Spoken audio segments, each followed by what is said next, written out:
Are you ready to learn the terrifying truth about how the deceptive silence of the prairie concealed the greatest threat to the lives of the Native Americans of the Great Plains? Imagine, you are in the very center of the endless prairie, not a soul in sight, with only the black night mist weighing heavily on your shoulders.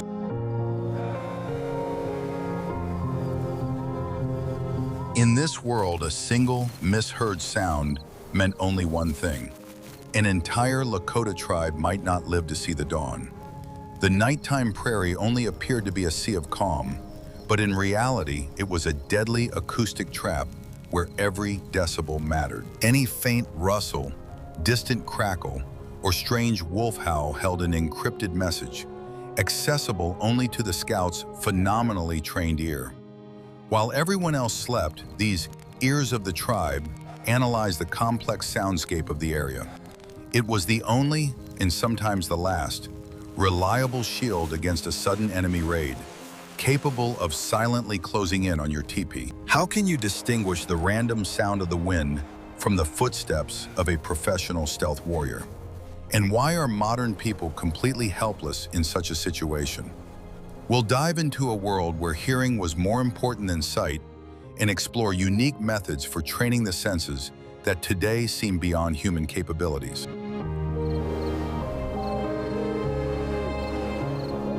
Watch this video to the end, and you'll learn how the ordinary crack of a dry twig, which you wouldn't even notice, became an unmistakable alarm signal that mobilized hundreds of warriors in a matter of seconds. We'll reveal the secrets of survival in the nighttime steppe, which have been kept under the strictest secrecy for centuries. You won't want to miss this. Let's get started. What if I told you that everything you believed about the silence of the night is a lie? For the Lakota, a strong wind on the prairie was never just a weather phenomenon. The tall grass covering the Great Plains made a constant, monotonous noise as the wind blew through it. This continuous rustling created the perfect acoustic cover for anyone who wanted to approach the camp unnoticed. The real danger lay not in the sound of the wind itself, but in the slightest changes in its rhythm and pitch. Plains scouts learned to listen not to the wind itself, but to what lay hidden behind its endless whisper. The natural swaying of the grass creates a smooth, undulating sound that rolls evenly across the prairie. If, however, the sound became sharp or intermittent at a specific point, this served as the first warning sign.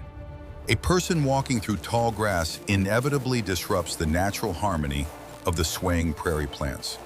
The stalks rub against one another with unnatural force, producing short, dry clicks. An experienced Lakota scout lay on the ground, pressing his ear against the hard earth. The dense soil of the Great Plains acted as a giant resonator, amplifying the slightest vibrations on the surface.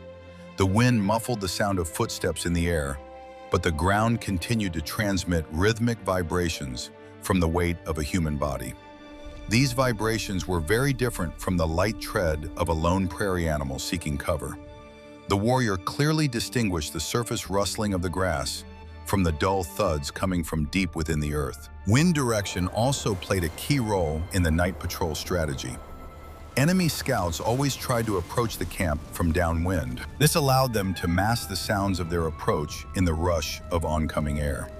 The Lakota sentries knew this tactic and redoubled their vigilance in the downwind direction. They listened for acoustic lulls, when a gust of wind suddenly died down, leaving behind brief seconds of perfect audibility. The damp grass after the evening dew changed the entire acoustic landscape of the plain. The wet stalks became heavy and ceased to make a dry rustling sound when rubbed. Instead, they made a wet, squelching sound if anyone tried to make their way through the thicket. Drops of dew falling from disturbed plants created an additional soundscape at ground level.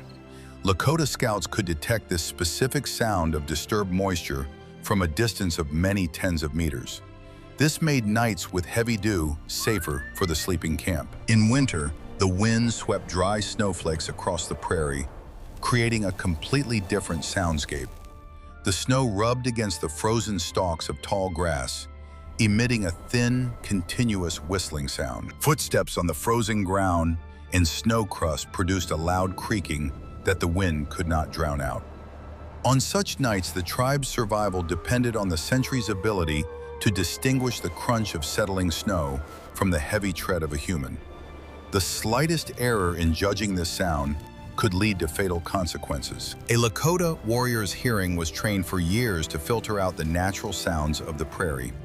The human brain learned to ignore the constant rustling of the grass, focusing only on anomalies. It was similar to how a person stops noticing the patter of raindrops, but reacts instantly to a knock on the door. Any sound that broke the rhythm of the wind's waves demanded immediate attention. It was this ability to filter out auditory noise that made the Lakota the unrivaled masters of the night prairie. Understanding the language of the wind was the foundation of the entire tribe's safety. Those who knew how to listen to the grass held the key to survival on the endless plains. This skill was not inherited. It had to be developed through long hours of motionless observation in the darkness. I'd love to hear your thoughts on these unique listening exercises. What do you think about a person's ability to blend in with nature so completely for the sake of their people's safety? Share your thoughts in the comments.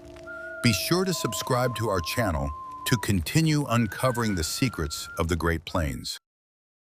Are you ready for the shocking truth? In popular culture, the crack of a broken branch is often portrayed as the ultimate failure of any scout. In reality, in the wooded river valleys where the Lakota set up their winter camps, branches cracked constantly. Trees shed dead wood, the wind snapped dry branches, and the ground settled under the weight of old trunks. Therefore, the solitary sound of a broken tree was never a cause for immediate panic. The secret lay in the ability to determine the nature of the force that had snapped that piece of wood. A dry branch falling from a tree under the influence of the wind makes a ringing, sharp snap. This is often followed by a series of quieter thuds against the lower branches and a dull thud on the ground. This acoustic pattern was familiar to every prairie dweller and was perceived as a natural background sound. The sentries paid little attention to such sounds, as they had a clearly defined vertical trajectory. A branch snapped under the weight of a human body sounded entirely different. When a foot steps on dry wood on the ground, the sound is muffled and drawn out. First, there is a slight crackling of the bark, then the tension of the fibers, and only then the final snap. This process takes a fraction of a second, but to the Lakota's trained ear, the difference was enormous. The sound of a crushed branch had no echo. It was muffled by the soft soil and the scout's own shoes. The frequency of such sounds was also of great importance. If a single crack rang out in the forest and was followed by silence, it could have been a coincidence. But if, a few minutes later, a similar sound was repeated several dozen meters closer to the camp, the sentry became alert. 2 consecutive snaps of dry wood, arranged in a straight line toward the tents, signaled a deliberate advance. This was a sure sign that someone was attempting to secretly cross the obstacle course. In winter, the frost turned every branch on the ground into brittle glass. The snap of frozen wood sounded like a gunshot, carrying through the frosty air for great distances. On such nights, the Lakota sentries relied solely on their hearing, as visibility was often zero due to the blanket of snow. They knew that any sharp sound in the winter forest was unnatural and required immediate investigation. The cold made nature static, and any movement within that stillness became obvious. Sometimes the enemies used the sound of a snapped branch deliberately as a diversion. A single scout might throw a heavy stone onto a pile of dry branches away from the camp. This sharp sound was meant to attract the sentries' attention and force them to leave their posts. At that moment, the main group of attackers would attempt to infiltrate the camp from the opposite, unguarded side. The absence of subsequent footsteps at the site of the initial crack helped reveal this ruse. Understanding the acoustics of the forest required a deep knowledge of the properties of various tree species. The crack of a dry willow differed from the snap of a sturdy oak or a soft poplar.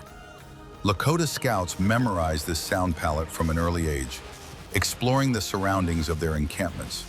This knowledge allowed them not only to identify the sound, but also to pinpoint exactly where it came from. They could tell that a branch had snapped in the willow thickets by the river, not in the pine forest on the hill. Thus, the ordinary crack of dry wood was a whole science for the inhabitants of the Great Plains. It was a language that one had to be able to read without a single mistake.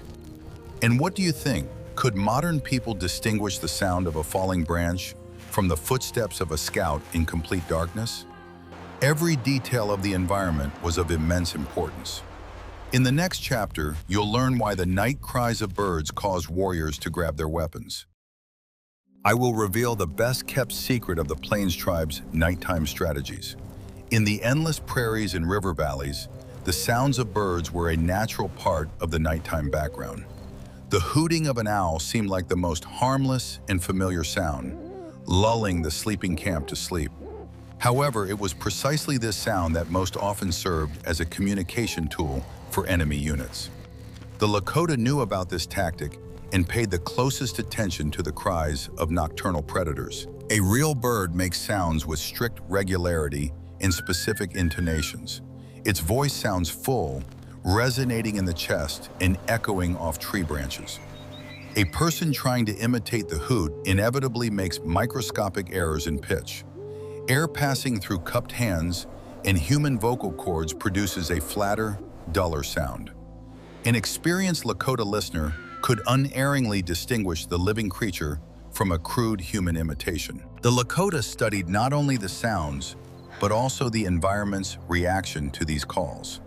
When a real large bird calls nearby, small rodents freeze and nocturnal insects may fall silent. A fake cry often failed to elicit a natural reaction from the inhabitants of the steppe.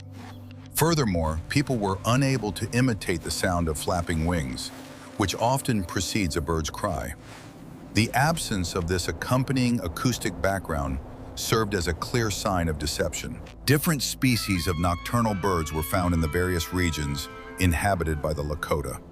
The calls of birds in dense forests differed greatly from those of birds inhabiting the open steppe. Enemies who came from afar often made a fatal mistake in their choice of disguise. They might imitate a bird that, in principle, did not inhabit that area. To the locals, this sounded just as absurd as if someone had started speaking a completely unfamiliar language. Particular attention was paid to dialogues between two supposed birds. In nature, such exchanges have a complex structure involving courtship or territorial disputes. Human dialogue using hooting always sounds like a clear command and a response to it. One sound sets the direction, the other confirms readiness for action. This unnatural informativeness immediately struck the ears of those accustomed to the true symphony of the prairie. Interestingly, the Lakota themselves also used similar sounds for their own purposes, but they employed them exclusively on enemy territory where their mistakes were harder to detect. Near their own camp, the use of animal sounds for communication was strictly forbidden. This rule prevented any confusion between their own scouts and an approaching enemy. Any fake bird near a Lakota camp was automatically considered a hostile target. Training to recognize fake sounds was a constant practice in the tribe. In peacetime, warriors often tested the sentries by trying to sneak up on the camp and imitating the calls. Such training sharpened their hearing better than any lectures or stories told around the campfire. Anyone who missed a fake sound during training was severely reprimanded. In a real situation, such a mistake would cost the entire camp its life. The ability to distinguish a fake from the real thing was the pinnacle of a listener's skill. It required perfect knowledge of the local wildlife and a deep understanding of the enemy's psychology. A sound intended to mask danger ultimately became its main beacon. If you enjoyed this unusual information about the nighttime tricks of the prairie, please support this video. Please like it so that the algorithms can help other viewers discover these incredible historical facts. What you have never seen before will now appear before you in a new light. The drawn-out howl on the nighttime prairie was such a common occurrence that many stopped noticing it. The plains teemed with coyotes and wild packs, whose voices blended into a single background noise. However, for the Lakota, this polyphonic chorus held a wealth of vital information about movements across the plains. The howl could belong to the true inhabitants of the plains, as well as to Comanche or Crow bands. A real pack always sings in unison. Their voices intertwine into a complex yet harmonious melody. One voice starts high, others pick up on lower notes, creating a rich, full sound. Human imitations often sounded too tight and synchronized, lacking natural variations. People could not reproduce the slight hoarseness and sharp shifts in pitch characteristic of wild animals. Their howling sounded smoother, like a drawn-out song rather than a wild cry. An important indicator was the reaction of local dogs to a drawn-out howl in the distance. A genuine, wild howl caused the camp dogs to become restless. They would start barking or huddle close to the tents. Dogs often ignored a fake human howl, as their sense of smell and instincts did not detect a natural threat. Lakota sentries always monitored their dogs' behavior when suspicious sounds arose. The animals served as an additional detector of deception in the nighttime steppe. The human voice has limits to its power and range in open spaces. A genuine howl carries for several miles, retaining its characteristic vibration. A fake signal produced by a human quickly lost its strength and sounded faint at a great distance. The Lakota warriors knew the distance from which a sound should reach them at a certain volume. A mismatch between the distance and the sound's intensity was a clear sign of an enemy unit in disguise. Enemy scouts used this sound primarily to gather scattered groups. After crossing difficult terrain or just before an attack, they needed to regroup. They would send out a single, long signal, waiting for responses from different directions. If a scout heard a howl answered from several different points in a circle, it meant they were surrounded. Real packs rarely gathered in such a methodical and tactically precise manner. The direction of the sound also gave the night watchman food for thought. The wild inhabitants of the prairie rarely howled near human dwellings, avoiding the scent of campfires. If the howl came from too close to the camp, it was highly suspicious. Even more suspicious was the sound coming from downwind, where the animals should have been able to smell the people. Nature shuns humans, and any violation of this rule indicated malicious intent. Sometimes the howl was used not to disguise communication, but to exert psychological pressure. Enemies might surround the camp and begin to mimic a pack to instill fear in the sleepers. Such a chorus of human howls sounded ominous, but its artificiality was obvious to experienced warriors.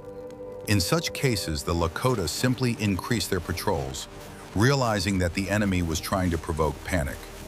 Maintaining calm in response to auditory provocations was a sign of a strong tribe. On windy nights, the sound was severely distorted, and it became harder to distinguish truth from fiction. Gusts of wind tore the sound to pieces, carrying only fragments of the howl to the camp. In such situations, the sentries used the method of cross-listening. Several people at different ends of the camp tried to discern the rhythm and direction of the source. Comparing their data helped paint a more accurate picture of what was happening. Knowledge of the habits of wild creatures was inextricably linked to the art of war. A mistake in identification could cause the sentries to miss the preparations for an attack. That is why the art of listening to the night prairie was passed down from elder warriors to the young with the utmost seriousness. It was a science of survival, where hearing replaced sight and intuition was reinforced by years of observation. The night prairie did not forgive carelessness in the details. The human factor in the night prairie always left auditory traces. Recognizing them was difficult, but vital for the safety of the entire Lakota people. Do you now understand how important perfect hearing was for the inhabitants of the Great Plains? But the sounds of nature were not the only threat in the darkness. In the next chapter, you will learn why a sound that the Indians always awaited with joy turned into a harbinger of doom at night.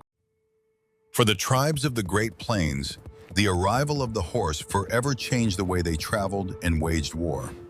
The pounding of hooves became an integral part of the prairie soundscape. By day, this sound signaled the return of hunters, the arrival of guests, or the movement of herds. At night, however, any unidentified sound of hooves caused immediate alarm throughout the camp. The ability to distinguish the gait of a lone, strayed horse from the purposeful movement of a rider was critically important. A wild horse, or one that has strayed from the herd, moves across the prairie in an irregular manner. It takes a few steps, stops to graze, then slowly trudges forward again. The sound of its hooves lacks a clear rhythm. It is intermittent and chaotic. A rider, even when moving at a walk, sets a steady, measured pace for the animal. This mechanical rhythm of the walk, uninterrupted by stops to feed, immediately gave away the presence of a human. Enemies often use tricks to muffle the sound of their horse's hooves. They wrap the horse's hooves in pieces of soft leather or thick cloth. This method transformed the ringing clatter into a barely discernible rustling through the dry grass. Such a detachment could only be detected by the accompanying sounds of cooking equipment or the snorting of horses. The Lakota were aware of this tactic and listened not only for the impact on the ground, but also for the animal's breathing. The sound of horses moving through water was a science of its own for the night watchman. Crossing a shallow stream was accompanied by loud splashing and the clatter of hooves on slippery river stones.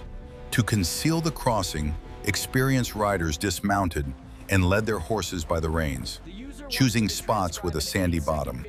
However, it was impossible to completely muffle the sound of droplets falling from the animal's wet legs. Lookouts at river crossings always focus their attention on these faint, residual sounds of moisture. The behavior of their own herds was the best early warning system. Horses have excellent hearing and a sense of smell superior to that of humans. The approach of strangers, especially on horseback, caused agitation in the camp herd. The horses would begin to shift restlessly from foot to foot, neigh softly, and huddle together. This growing hum within their own camp was the first sign that someone was on the prairie. Experienced warriors could distinguish the creak of a European saddle from the sounds of Native American tack. The wooden pommel of a cavalry saddle emitted a characteristic creak with every step the horse took. Native Americans often rode bareback or used light leather pads that were completely silent. The rhythmic creaking of wood and leather in the night was a sure sign of an approaching army patrol. This knowledge allowed the Lakota to identify the type of enemy in advance and prepare appropriate defenses. The ground of the Great Plains transmitted the vibration from horse hooves much better than sound through the air. Scouts would regularly press their ears to the ground to detect distant hoofbeats. In this way, they could detect the approach of cavalry several miles before visual contact was made. This tactic gave the tribe precious time to break camp or prepare an ambush.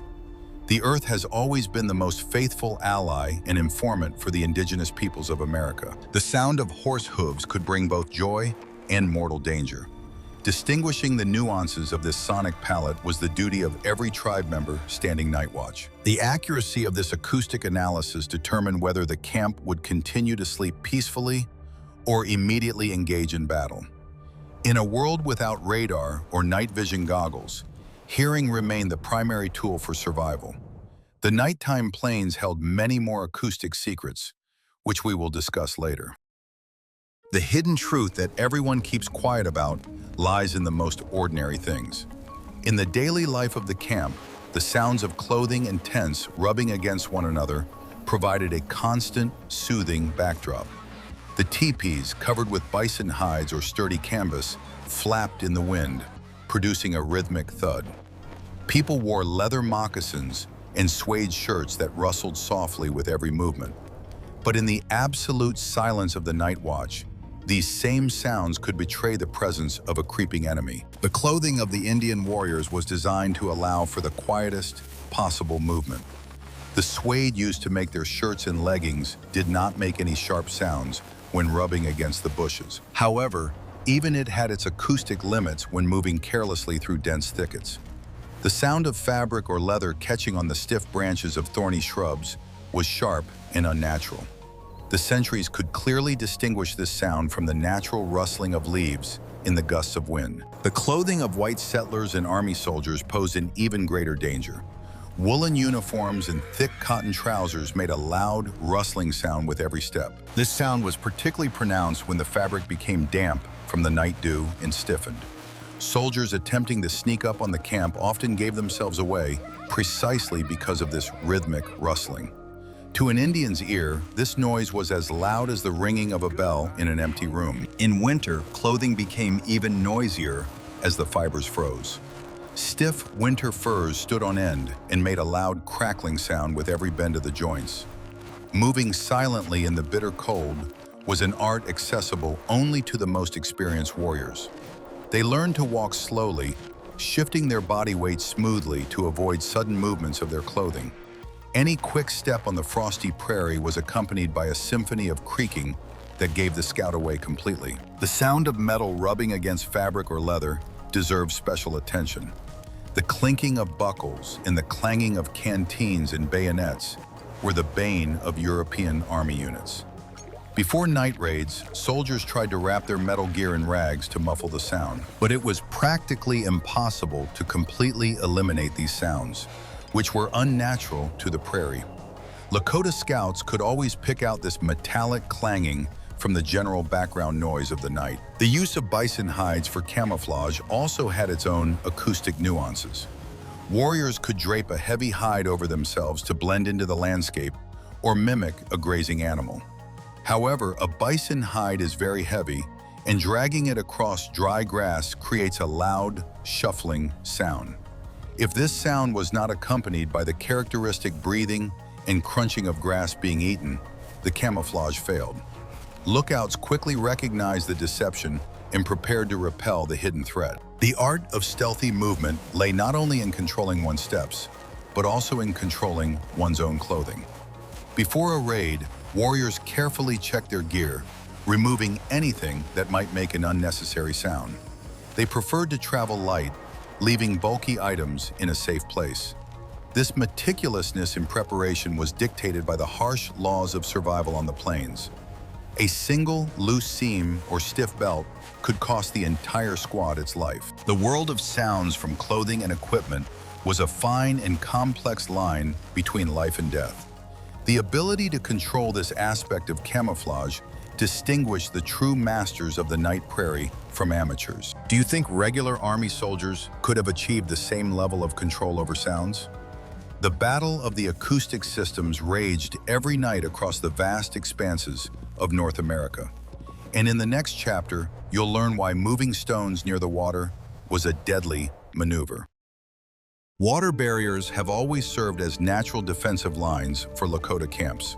Setting up teepees in river bends or along stream banks provided the tribe with fresh water and protected their rear.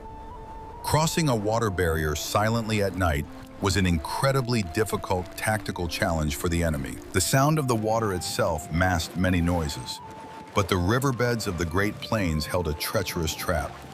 This trap consisted of thousands of smooth stones and pebbles covering the river crossings. The current constantly rolls the small stones, creating a steady, monotonous hum. This sound is familiar to the ear and does not arouse suspicion among the sentries on the bank. But when a person steps on river pebbles, their weight disrupts their natural arrangement. The stones rub against each other under the pressure of the foot, emitting a sharp, grinding sound. This clang of stone against stone breaks the general rhythm of the current and carries far across the water. The air above the river's surface is highly conductive to sound, especially on cool nights. The sound of a displaced stone glides across the water's surface like a perfect acoustic mirror. Lakota sentries sitting on the riverbanks could hear this clanging from many hundreds of meters away. Even if an attacker moved extremely slowly, it was nearly impossible to avoid the stones rubbing together. The density of the soil at the bottom is such that any step inevitably displaces the top layer of pebbles. Using horses for the crossing only exacerbated the acoustic problem for the enemy. Heavy hooves sank much deeper into the bottom, dislodging entire cascades of stones. The sound of the horse crossing resembled a small rock slide, which drowned out even the noise of the rapids themselves. Therefore, covert raids always involved dismounting before crossing water obstacles. The riders waded across the river, carefully feeling the bottom with their feet to minimize noise. Upon reaching the steep bank, there was a danger of loose soil crumbling into the water. The sound of clods of earth falling into the river from a height was a loud, distinct slap. Climbing the cliff required precise footwork and the use of tree roots. Any careless movement could trigger a small landslide, which would instantly give away their position. Scouts often patrolled the very edge of the bank, listening for the sounds of crumbling earth. Sometimes the sound of shifting stones could be caused by animals coming to drink.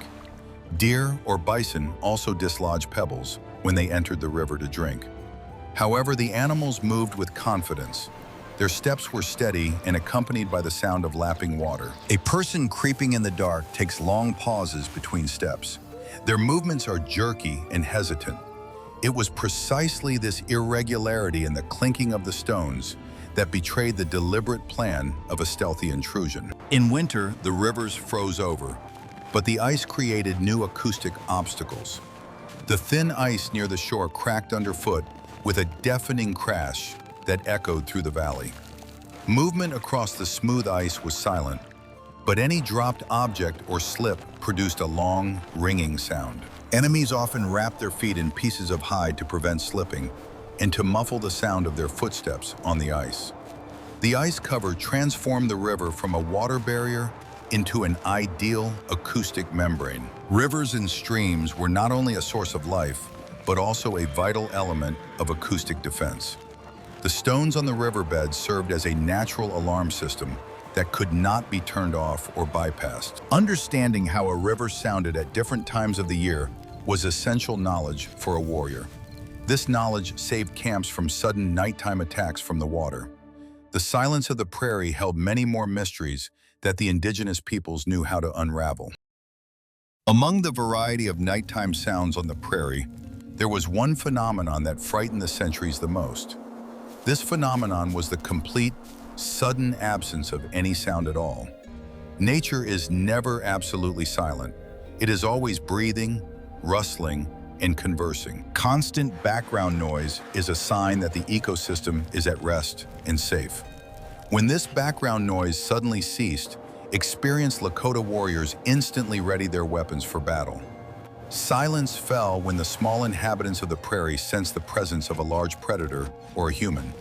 Crickets stopped chirping, night birds fell silent, and rodents hid in their burrows. This dead zone effect spread like a wave from the location of the threat. The wave of silence moved along with a stealthy detachment, creating a peculiar acoustic vacuum in the space. A sentry might not hear the enemy's footsteps, but he clearly sensed the approach of this ringing void. This effect was particularly pronounced in wooded areas and thickets along rivers. There, the concentration of small creatures was highest, and their collective silence was deafening. The sudden silence of the frog chorus in the marsh was a sure sign that someone had approached the water. Frogs have excellent eyesight and reflexes. They fall silent at the slightest unusual movement on the bank. For a night watchman, this silence was louder than any warning cry or gunshot. In some cases, the silence could be caused by natural factors, such as a sudden change in the weather. Before a severe thunderstorm or a sharp drop in temperature, atmospheric pressure would shift, and the animals would fall silent. The sentries had to correlate the absence of sounds with wind direction, humidity, and cloud patterns. The ability to distinguish the silence before a storm from the silence before an attack was a sign of the highest professionalism.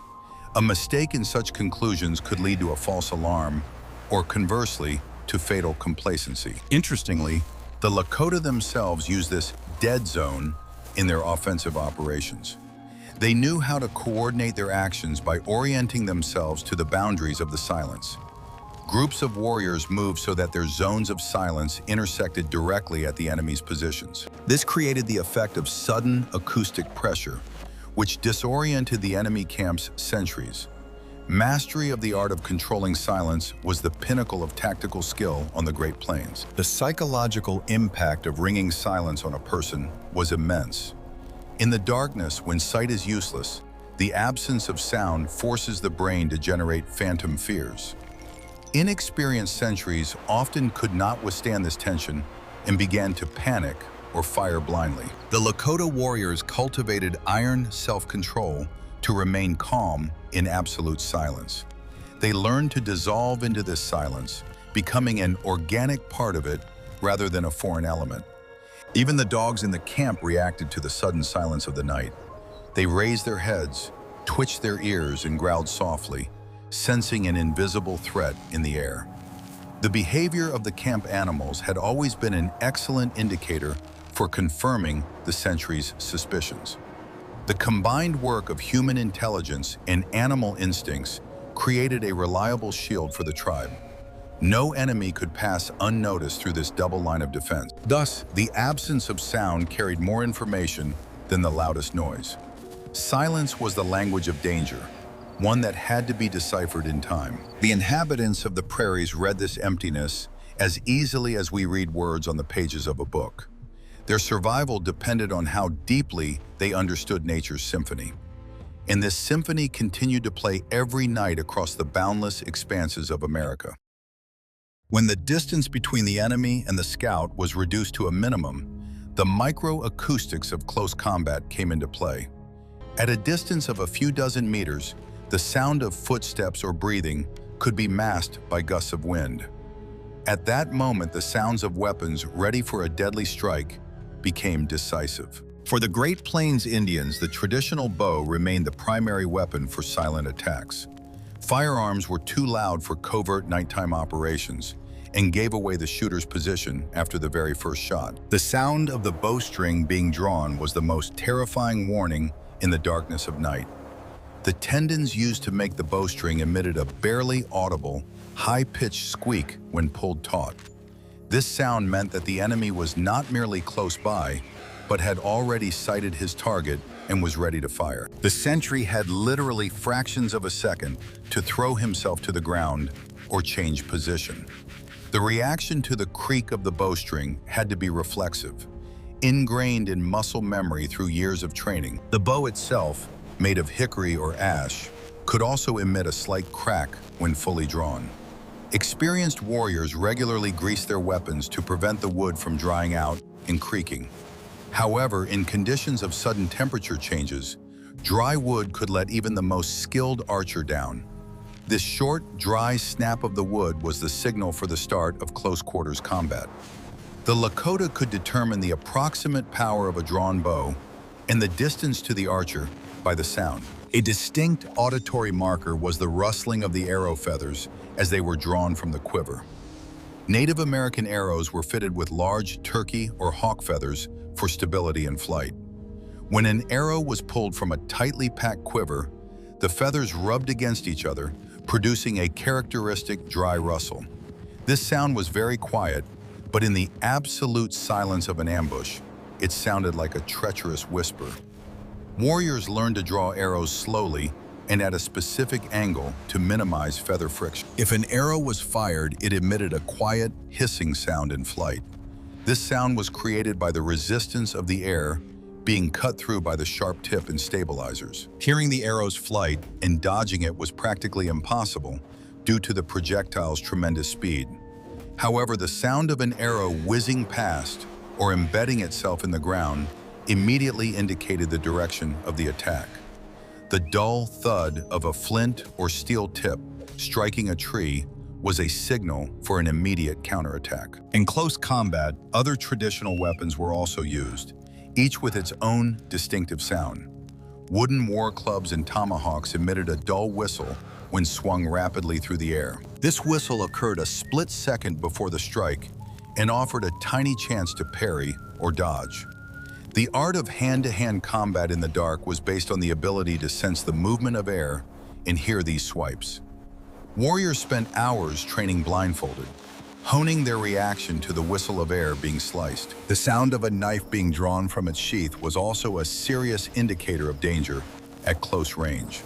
The blade rubbing against the stiff leather of the sheath produced a short, hissing sound, like a sigh. In the silence of the teepee or in thick bushes, This sound signaled an imminent face-to-face confrontation. European army sabers and bayonets clanged metal against metal when drawn, making them completely unsuitable for ambushes. Native American weapons were quieter, but not entirely silent to the trained ear of an enemy. Dealing with these micro sounds was a constant concern for any scout or saboteur. Weapons were fitted perfectly, quivers were lined with soft fur so the arrows wouldn't knock against each other. Every piece of equipment was checked for noise before each nighttime sortie into the prairie. Those who disregarded these rules rarely returned alive from night raids. Sound discipline was as important a weapon as the sharpness of the arrowhead or the strength of the bowstring. The Lakota sentinels knew all these nuances and listened intently to the darkness, waiting for precisely such barely perceptible signals. They understood that the enemy would try to minimize footsteps in conversation, but weapons could betray his intentions. Focusing on the sounds of wood, leather, and feathers rubbing together had saved the lives of many generations of guards. It was a contest of nerves and hearing, where the cost of a mistake was always measured in spilled blood. In this game, the winner was the one whose weapon remained silent until the very last second. The microacoustics of close combat were the last line of defense for a sleeping camp. When all other early warning systems failed, the only hope lay in the sentry's hearing. The ability to hear the creak of a bowstring in the wind was a manifestation of the highest form of concentration. This proves just how perfect a survival tool the human body was in those harsh times. And the last thing we'll examine is the sounds of the camp itself, which concealed danger. The fire was the heart of any Lakota encampment, providing warmth, light, and the means to cook food. At night, the fire was kept at a minimum to avoid drawing undue attention to the camp. Smoldering embers and dying logs created their own sonic microcosm inside the teepee and outside. This sound seemed the safest and coziest, but it concealed serious acoustic pitfalls. The sentries had to constantly filter out the crackling of the wood so as not to miss a real threat. The problem was that the sound of burning wood is very similar to the crunch of dry branches underfoot. As the wood burns through, it settles and breaks under its own weight, emitting sharp clicks and cracks. These sounds could easily mask the footsteps of a scout creeping up to the very edge of the camp. An experienced enemy always timed his movements to coincide with the moments when the campfires burned most fiercely. He would take a step just as a log cracked loudly, scattering showers of sparks. Moreover, the fire cast constantly shifting shadows that played on the nerves of the night watchman. The flickering embers made the shadows of trees and teepees move, creating the illusion of human presence. His eyes deceived the sentry, and he had to rely even more exclusively on his hearing. The combination of visual illusions and the crackling of the wood provided the perfect cover for infiltration. The warriors required iron discipline not to react to every dancing shadow and every crack of the embers. The sound of the fire depended on the type of wood used and its moisture content. Dry poplar burned evenly and quietly, making almost no sharp sounds and not interfering with listening to the surroundings. Coniferous woods, rich in resin, shot out embers and crackled loudly throughout the burning process. The Lakota tried to avoid using resinous wood for night fires during times of military danger. Choosing the right fuel was an element of passive security for the entire camp. Smoke from the fires also affected the acoustics of the camp, albeit indirectly. A thick curtain of smoke, creeping along the ground on a windless night, altered the density of the air. This led to a slight distortion of sounds coming from the prairie, making them sound more muffled. The sentries took this factor into account, knowing that on a smoky night, the enemy could approach a little closer, unnoticed. They would often leave the smoky area, moving out into the clear air to better listen to the surroundings. An important skill was the ability to distinguish the sound of a log falling into the fire from that of a thrown stone. Enemies would sometimes throw small stones or damp branches into the dying fires at the edge of the camp. This was done to produce a hissing, crackling, or shower of sparks distracting the sentries. The sound of a stone striking ash and coals differed from the natural settling of burnt wood.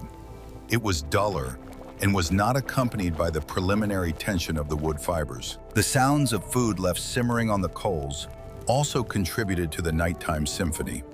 Boiling broth or sizzling fat created a constant white noise around the central tents. Scouts tried to infiltrate the camp precisely through the areas where there was the most domestic noise.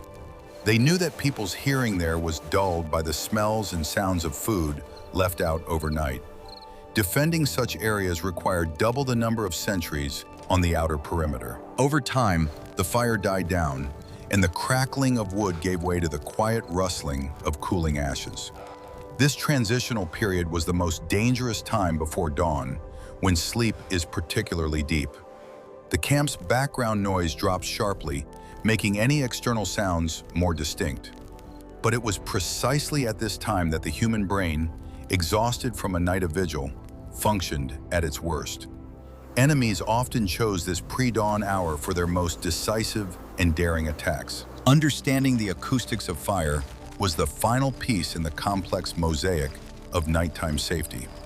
A warrior had to know not only the sounds of enemies, but also the sounds of his own home, in order to distinguish between them. This balance between the comfort of the family hearth and the threat of the dark prairie defined the rhythm of Lakota life. Their hearing was attuned to survival in a world where every detail mattered, and fire was just one of many tools in this endless game with death. The night sounds of the Great Plains were a harsh but fair teacher for all indigenous peoples. Those who learned these lessons became legendary warriors and wise protectors of their families. Those who disregarded the knowledge of their ancestors risked disappearing forever into the merciless darkness. The art of listening to the prairie has gone down in history as one of the greatest examples of human adaptation to nature. It is a legacy that continues to fascinate researchers and history enthusiasts to this day. We've delved into the fascinating world of acoustic camouflage and nighttime survival among the Native Americans of the Great Plains. It turns out that hearing was just as formidable a weapon as the sharpest tomahawk or the swiftest bow. The ability to read silence, the wind, and the rustling of grass made the Lakota warriors the true masters of the night. In the comments, suggest topics for future videos that you'd like to see on our channel in a similar historical format. And be sure to subscribe to the channel so you don't miss new exciting explorations into the lives of indigenous peoples.